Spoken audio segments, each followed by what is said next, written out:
नमस्कार, आप देख रहे हैं अपना बिहार। मैं हूं शुभे मिश्रा आपके साथ। चलिए करते हैं बुलेटिन की शुरुआत। बिहार के पूर्व डिप्टी सीएम तेजस्वी यादव ने मछली खाते हुए एक वीडियो साझा किया, जिसके बाद बवाल मच गया। बीजेपी ने नवरात्र के दौरान मछली खाने पर सवाल खड़े किए, साथ ही तेजस्वी यादव को सीजनल सनातनी करार दे दिया है।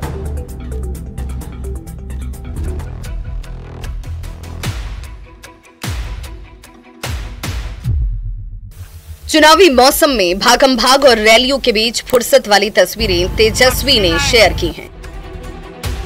निषाद राज के साथ उड़न खटोले में तेजस्वी बैठकर मछली खा रहे हैं। ये पोस्ट तेजस्वी के मुताबिक 8 तारीख की है, क्योंकि पोस्ट में तेजस्वी ने 8 तारीख लिख दिया है। बताने का मतलब ये कि उन्होंने नवरात्र में मछली नहीं खाई। लंच में मछली लाए हैं और बहुत ही स्वादिष्ट मछली है। तेजस्वी की एक और तस्वीर भी खूब वायरल हुई थी, जब 2021 के तारापुर उपचुनाव में प्रचार के दौरान तेजस्वी ने पोठिया मछली फंसाई थी। तब सन ऑफ मल्लाह आरजेडी की तरफ से पीठ में खंजर घोपे जाने से लहू लुहान थे, लेकिन बात पुरानी हो गई और खंजर बाहर भी निकल गया। अब सहनी और तेजस्वी साथ साथ बैठकर मछली की पीठ से कांटा निकालकर मजे ले रहे हैं। कल पोठिया मछली पर विवाद था और आज कोसी की चेचरा मछली लाइमलाइट में है, लेकिन सहनी मछली को मिर्ची से भी जोड़ रहे हैं। कुछ लोगों को मिर्ची लगेगा। हमने उसमें कहा कि कुछ लोगों को मिर्ची लगेगा, बिल्कुल, तो कृपया करके मिर्ची लगे तो मिर्ची मांग लीजिए। मिर्ची नवरात्र में खा रहे हो जिसको लेकर देखिए, आप अगर उसमें देखिएगा वीडियो परसों का ही वीडियो है, उसमें डेट भी लिखा 8 तारीख का ये है। अब उसके बाद भी विपक्ष के पास कोई बात ही नहीं ना करने का, वो उसके पास कोई एजेंडा ही नहीं है। अभी ऐसे ऐसे चीज के ऊपर जनता के बीच में बात कर रहे हैं। अब बताइए, खाने पीने की चीज है, बहुत सारे लोग वेज खाते हैं, बहुत सारे लोग नॉनवेज खाते हैं, सबका अपना मन है। तेजस्वी की पोस्ट पर बीजेपी नेता गिरिराज सिंह ने कहा कि ये लोग सीजनल सनातनी हैं। इस रिएक्शन के बाद तेजस्वी ने कहा कि मुझे पता था कि बीजेपी वाले यही बात कहेंगे। बीजेपी वालों को मिर्ची लगेगी, इस बात का मुझे पता था। बीजेपी के नेता IQ टेस्ट में फेल हो गए। कुछ लोग सनातन के संतान बनते हैं, लेकिन सनातन के संस्कार को अपना नहीं पाते। खान पान पर मुझे आपत्ति नहीं है, लेकिन सावन में भी मटन बना के खाना और खिलाना। आज नवरात्रा के अवसर पर आप जिस तरह से मछली खाते हुए ट्वीट करके क्या दिखाना चाहते हैं? तुष्टीकरण की राजनीति, वोट के लिए इतनी गिरावट। प्रधानमंत्री ने साफ कहे कि अब संतुष्टिकरण की राजनीति होगी, सबका सम्मान, सबका साथ, सबका विकास होगा। जो वीडियो के साथ जो हमने ट्वीट डाला है, उसमें साफ तौर पे डेट का जिक्र है। 8 तारीख का तारीख उसमें मेंशन है, और हमने जो IQ टेस्ट जो लिया इन भाजपाइयों का, हम साबित हुए सही है ना। तो ये लोग पढ़ते लिखते तो है नहीं, जानकारी तो है नहीं, मुद्दे की बात जो है वो करते नहीं। हम IQ टेस्ट ले रहे थे, इसलिए पोस्ट किया। अब कौन पास हुआ और कौन फेल, ये 4 जून का रिजल्ट बताएगा। लेकिन मछली और मछली का कांटा असल मुद्दों से भटकाने में कामयाब रहा। विकास के गले में रोटी और रोजगार की सियासत का कांटा अभी भी फंसा है। जितनी जल्दी हो निकल जाए तो बेहतर। Bureau report. वहीं तेजस्वी यादव और मुकेश जैनी के नवरात्र में मछली खाने पर सियासत काफी तेज हो गई है। बीजेपी आरजेडी पर हमलावर है, और इसी कड़ी में बीजेपी के राष्ट्रीय प्रवक्ता अजय आलोक ने तेजस्वी के सनातनी होने पर सवाल उठा दिए। तारीख उसमें मेंशन है, और हमने जो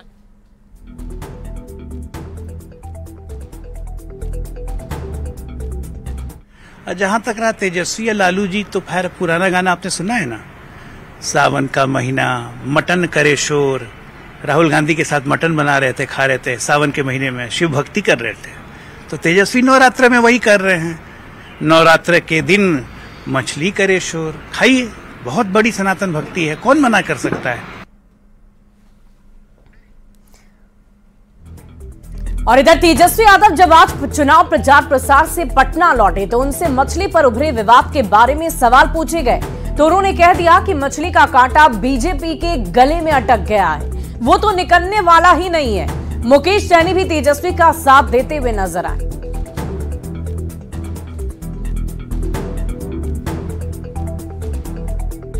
बीजेपी वाला लोग के तो आज गले में मछली अटक गया है। क्या गले में मछली अटक गया है। अच्छा, सिवान को लेके तेजस्वी जी क्या करेंगे? क्लियर नहीं हो पाया है कौन सा उम्मीदवार है। मिर्ची भी लगा है, मैं तो और कौन निकालेगा? कौन कांटा उन लोग के मुंह से कौन निकालेगा? वो निकलने वाला नहीं है, वो फंसे रहने वाला है। और युवा चेतना के राष्ट्रीय संयोजक रोहित कुमार सिंह ने नेता प्रतिपक्ष तेजस्वी यादव पर कटाक्ष करते हुए जोरदार हमला बोला। रोहित सिंह ने कह दिया कि तेजस्वी नवरात्र के पहले दिन मछली खाते हैं और वीडियो पोस्ट कर लिखते हैं कि ये एक दिन पुराना वीडियो है। तेजस्वी यादव को जनता जवाब देगी। सनातन विरोधी तेजस्वी प्रसाद यादव जी, राहुल गांधी जी, कांग्रेस पार्टी और पूरा इंडी गठबंधन अपने नीतियों पर चल रहा है। बाबर, औरंगजेब, घोड़ी, गजनी, कुतुबुद्दीन ऐबक की व्यवस्था को आगे बढ़ाने का प्रयास तेजस्वी यादव कर रहे हैं। जब बाबर, औरंगजेब नहीं टिके तो तेजस्वी जी आप क्या टिकिएगा? रही बात मछली खाने के वीडियो के पुष्टिकरण की, तो जनता जानती नहीं है। लालू यादव जी ने ऑन एयर मीट बनाया और खिलाया सावन के महीने में कांग्रेस के युवराज राहुल गांधी को। रिजल्ट ताजा ताजा तेजस्वी जी आपको मिल गया। देश की जनता और बिहार की जनता 4 जून को रिजल्ट देगी इंडी गठबंधन को, और तेजस्वी जी आपके परिवार को। 0 पर आउट होने जा रहे हैं आप। वहीं भोजपुरी एक्टर पवन सिंह ने लोकसभा चुनाव लड़ने का ऐलान कर दिया है। सोशल मीडिया एक्स पर पवन सिंह ने खुद इसकी जानकारी भी दी है।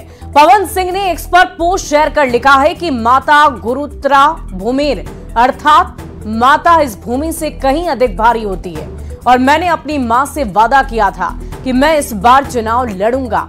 मैंने निष्पक्ष किया है कि मैं 2024 का लोकसभा चुनाव काराकाट बिहार से ही लड़ूंगा। आपको बता दें कि बीजेपी ने पवन सिंह को आसनसोल से उम्मीदवार बनाया था, लेकिन भोजपुरी एक्ट्रेस ने चुनाव लड़ने से इनकार कर दिया। पवन सिंह काराकाट सीट से निर्दलीय चुनाव लड़ेंगे। बीजेपी ने आज ही आसनसोल सीट से एसएस अहुलवालिया को मैदान में उतारा है। आसनसोल से एसएस अहुलवालिया का मुकाबला टीएमसी के शत्रुघ्न सिन्हा से होगा। वहीं एनडीए ने काराकाट सीट से उपेंद्र कुशवाहा को चुनावी मैदान में उतारा है। दूसरी ओर महागठबंधन से राजा राम कुशवाहा चुनावी रणभूमि में है। तो ये बड़ी जानकारी आज खुद पवन सिंह ने दी है सोशल मीडिया प्लेटफॉर्म के माध्यम से।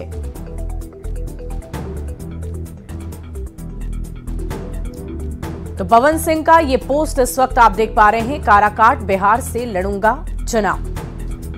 और बिहार में चुनावी सभा को संबोधित करने गया पहुंचे केंद्रीय गृह मंत्री अमित शाह ने विरोधियों पर जोरदार प्रहार किया।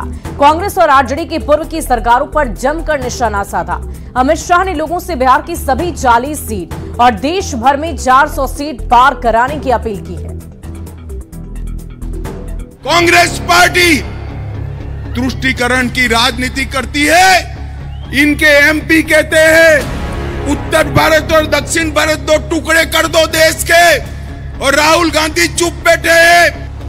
बिहार के चुनावी रण में केंद्रीय गृह मंत्री अमित शाह ने जोरदार प्रहार विरोधियों पर किया। सबसे पहले शाह ने लोगों से बिहार की सभी 40 सीटों पर जीत दिलाने की अपील की।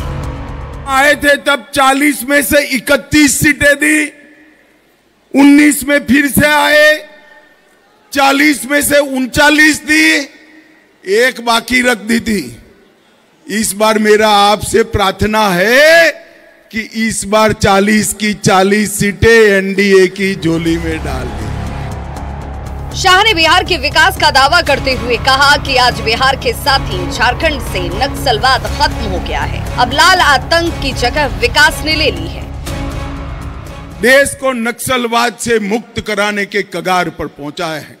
अपना ये औरंगाबाद, एक जमाने में शाम के समय में यहां सभा नहीं होती थी, नक्सलवादी बम धमाका करते थे। आज यहां सड़क, स्वास्थ्य, शिक्षा की बात हो रही है और बिहार और झारखंड नक्सलवाद से, उग्रवाद से पूर्णतया मुक्त हो गए।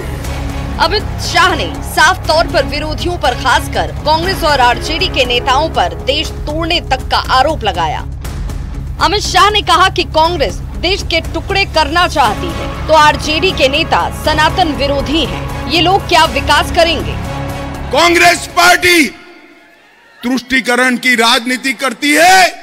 इनके एमपी कहते हैं उत्तर भारत और दक्षिण भारत दो टुकड़े कर दो देश के, और राहुल गांधी चुप बैठे हैं।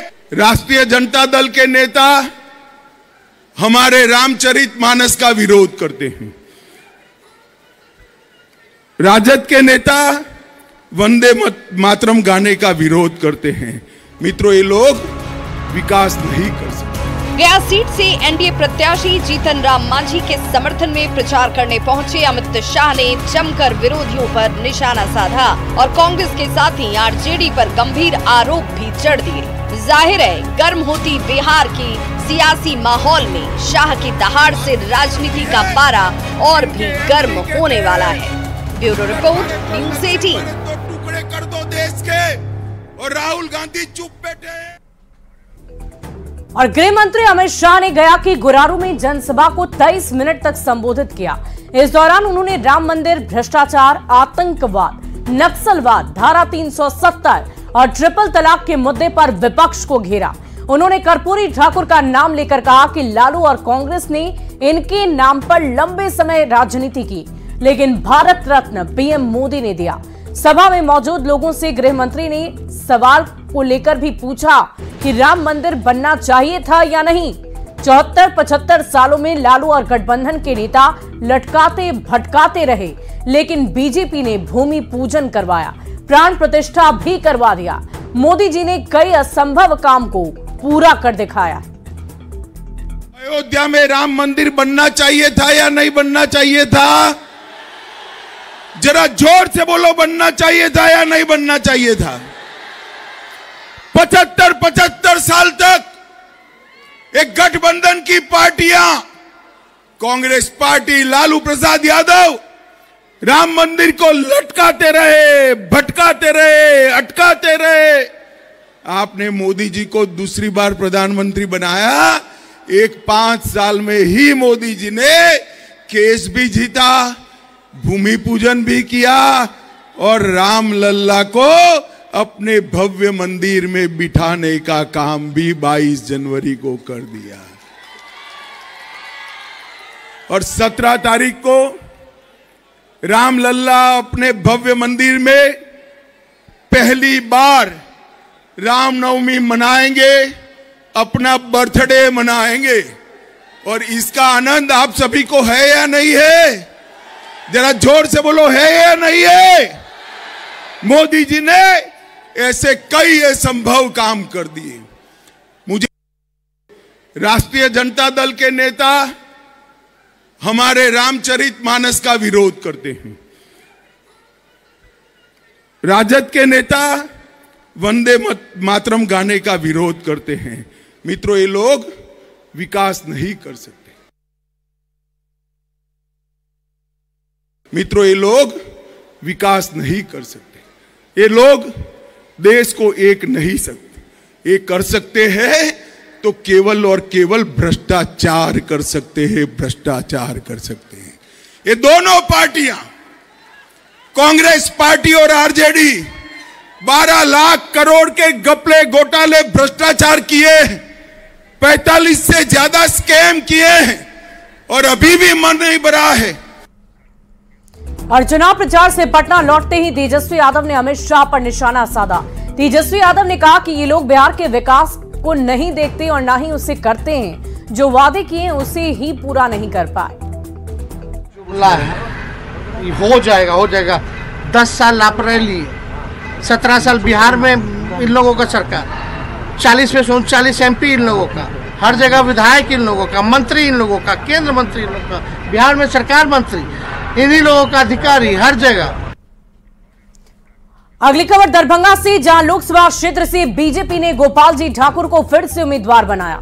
गोपाल जी ठाकुर चुनाव को लेकर तपती धूप में खूब पसीना बहा रहे हैं। शहर से लेकर गांव-गांव तक वो लोगों से बीजेपी के पक्ष में मतदान करने की अपील कर रहे हैं। गोपाल जी ठाकुर 18 अप्रैल को अपना नामांकन करेंगे। सांसद ने अपने क्षेत्र के लोगों को नामांकन के लिए आमंत्रित कर दिया है। काम किया गया है, लोगों में इतना उत्साह है, जो बिहार में तो 40 में 40 जीत सुनिश्चित है ही, उसमें दरभंगा नंबर 1 पर होगा। यहाँ कहीं कोई लड़ाई ही नहीं है, 80-20 की लड़ाई हम लोग यहाँ लड़ रहे हैं। और निश्चित रूप से 18 अप्रैल को नामांकन हम करने जा रहे हैं।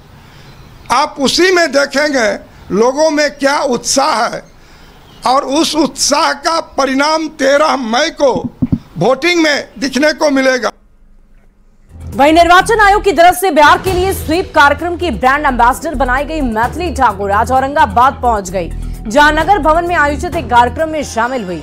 मैथिली ने 19 अप्रैल को यहां होने वाले मतदान में बढ़ चढ़कर अपनी भागीदारी जताने की लोगों से अपील की, ताकि हमारा लोकतंत्र और भी ज्यादा मजबूत हो सके।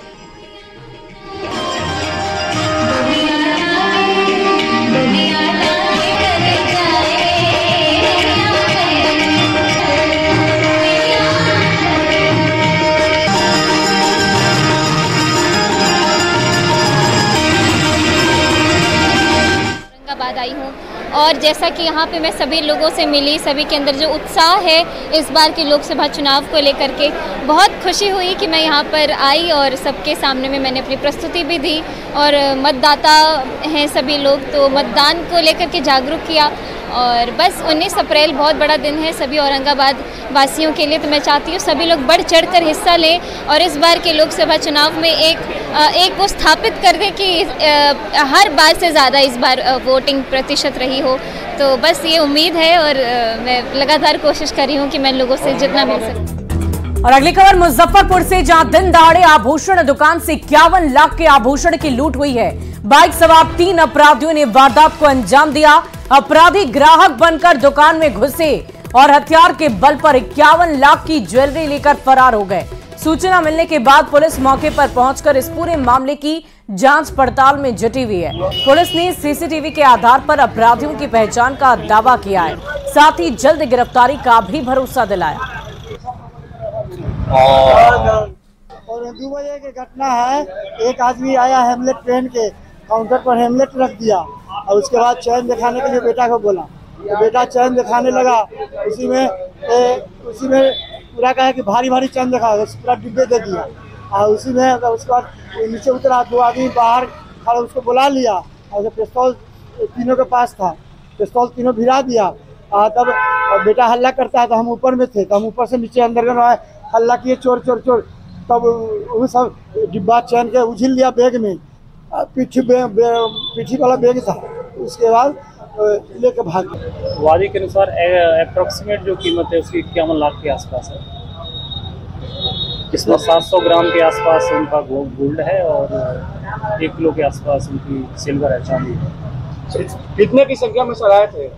3 लोग थे। हाँ, उनकी पहचान कर ली गई है सीसीटीवी। और अगली खबर आपको नवादा से बताएं, जहां एक कलयुगी पिता की खौफनाक करतूत ने गांव में हड़कंप